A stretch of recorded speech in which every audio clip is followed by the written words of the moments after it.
Scan tayo mga boss ng Toyota Wigo. Umilaw yung kanyang check engine. So napalitan na napa-scan na ni Sir to dati. Ang lumabas is yung kanyang ignition coil. Ano ba yan? Nawala.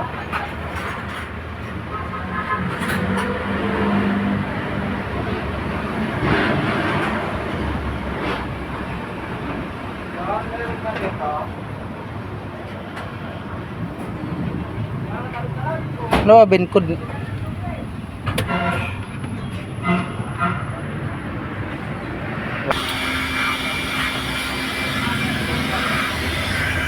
Kaya mga boss, 5 yung kanyang fault code sa EFI.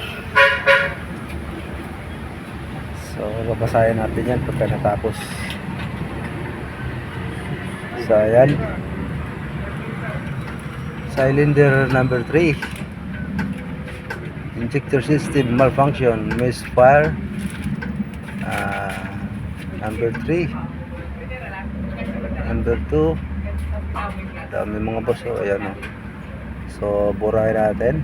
Nagpalit nga pala tayo ng spark plug yan mga boss kasi palyado. So, okay naman yung kanyang ignition coil eh.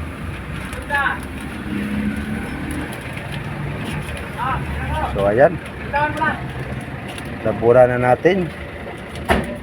Set natin, tapos start natin. Tingnan natin kung hindi na nailaw yung kanyang check engine. Start natin. Yun, wala na.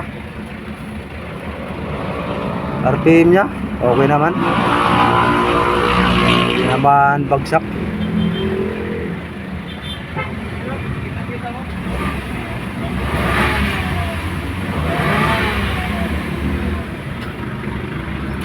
So ayan, so pinadiagnose nga pala ni Sir to. Ang sabi ng gumagawa is papalitan lahat ng ignition coil. So yung spark plug niya mga boss yung problema eh. Buo naman yung kanyang ignition coil. Ayan mga boss eh, spark plug niya oh, lumang luma na. So pinalitan na natin ang spark plug yan na bago.